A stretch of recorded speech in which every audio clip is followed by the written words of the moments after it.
talk further, as I suggested, about President Trump and his retweets of everything by Britain First and the diplomatic row that we've seen as a result of that. Raheem Kassam has joined me in the studio. He's the London editor of the right-wing news website Breitbart. Good evening to you. Well, why do you think the President did retweet those three tweets from Britain First? What was behind all of that in the first place? I think he saw it in his feed, in his Twitter news feed, retweeted into his feed by, because he only follows 45 people, I think, yes. Into his newsfeed by one of the people he follows. And he doesn't sit there and research who the original tweeter was or anything like that. By the way, Jada Franson has a little Twitter verified symbol next to her name as well. So saw that, saw the content, was interested in the content, and thought this is something that people need to know about.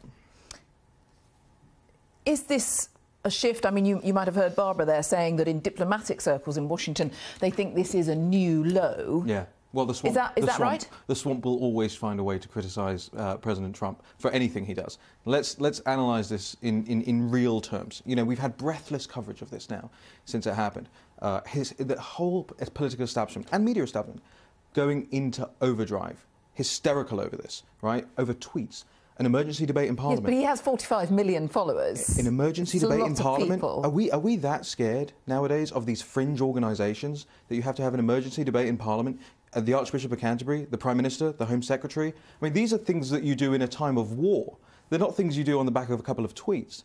If Downing Street was a serious operation, and I'm telling you now, inside Downing Street, they are not taken seriously by people in DC, the people working in Downing Street now. If it was a serious operation, they would have gone to their ambassador and said, please would you raise with the President, with the White House, the fact that we wholeheartedly do not like these people, and that is dangerous to do. Well, the ambassador has raised it as an issue, so we know that that has happened. In addition to everyone else. We know that has happened. In addition to everyone else. But you're saying that the number 10 is not taken as a serious operation, but then by the same token, the President of the United States has roundly criticised the British Prime Minister on Twitter. I mean, this is...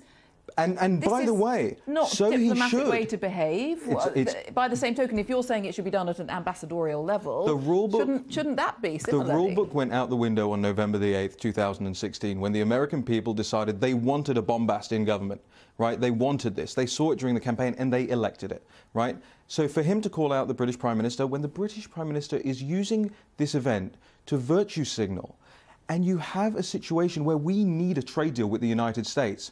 We need that relationship. In a post-Brexit world, that is imperative. And she is flushing that down the toilet to virtue signal over a couple of tweets? Well, why didn't she pick up the phone? The government is saying today that the special relationship is still very important. I mean, they've been clear about that. President Trump will not view it like that at this juncture. And he has not viewed it like that for some months now.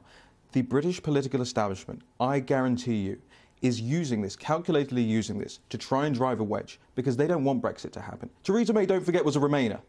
And I think this is an intentional way of trying to halt that. But this row is not about Brexit fundamentally. But it's going to be. It's because he retweeted something that is unpleasant material, and it's inflammatory, it's racist. Well, so the argument starts from the starting point of he sent out three retweets. You just made a misstatement. So you made a misstatement just now. Why did he do that, and what was he trying to say by that? And isn't it inflammatory? You call it inflammatory. 2 out of 3 of those tweets we know are factual things that happened and the world needs to know about them. By the way, the Britain First of the world wouldn't exist if the mainstream media did their jobs in covering this stuff, in covering homosexuals getting thrown off buildings, in covering the fact that... We've covered that story, I remember doing it. In fact, good.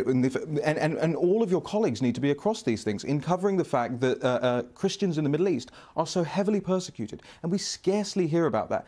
Every day we hear a story about President Trump's tweets, but we don't hear a story every day about real problems in that region due to radical Islam. We're scared of offending Muslims, but most Muslims aren't radical Islamists. They want this dealt with the same way. And President Trump putting those things up there, to, like you said, to his 45 million people... But most Muslims are decent, law-abiding people like everybody, most people watching this programme. That's polling, the point. BBC polling did this in 2009. They showed amongst 16 to 24-year-olds in the United Kingdom, 40% of them said they wanted Sharia law in the United Kingdom. We don't talk about that. Why don't we talk about that? And why don't we address those issues? You see, the Britain First, they get oxygen from you guys not talking about those issues. You did that poll in 2009 and you haven't done a single follow-up since. It's been nearly 10 years.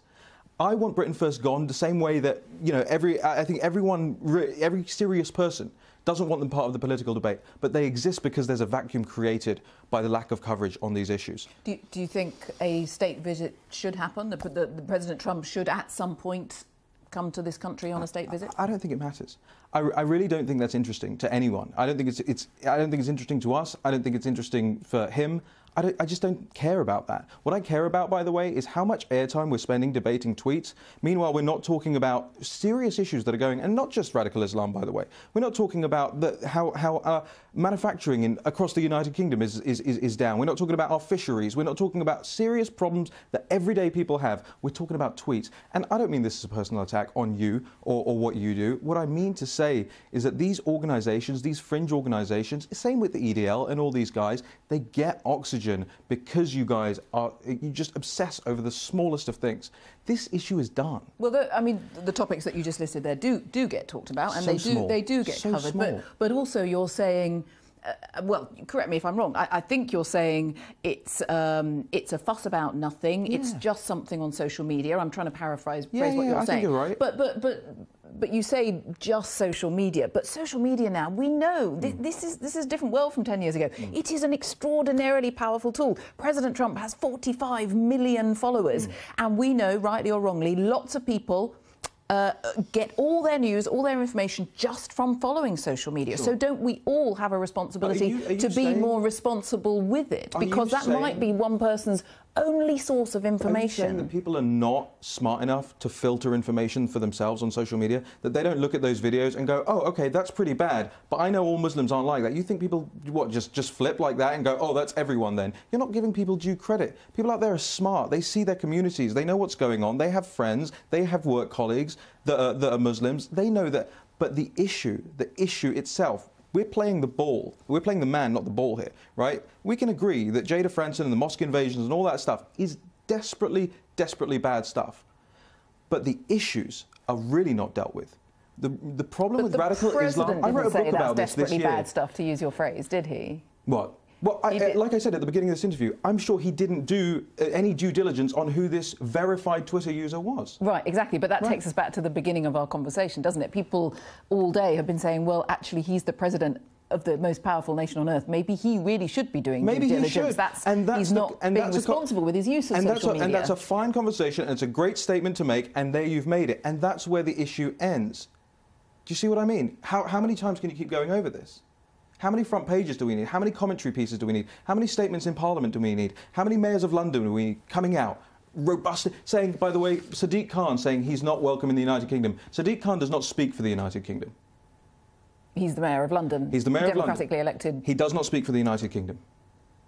He was saying he's not welcome in London, and he's the mayor of London. He said he's not welcome in my country. OK. Raheem Kassam, thanks very much for coming in tonight. Thank you. Thanks.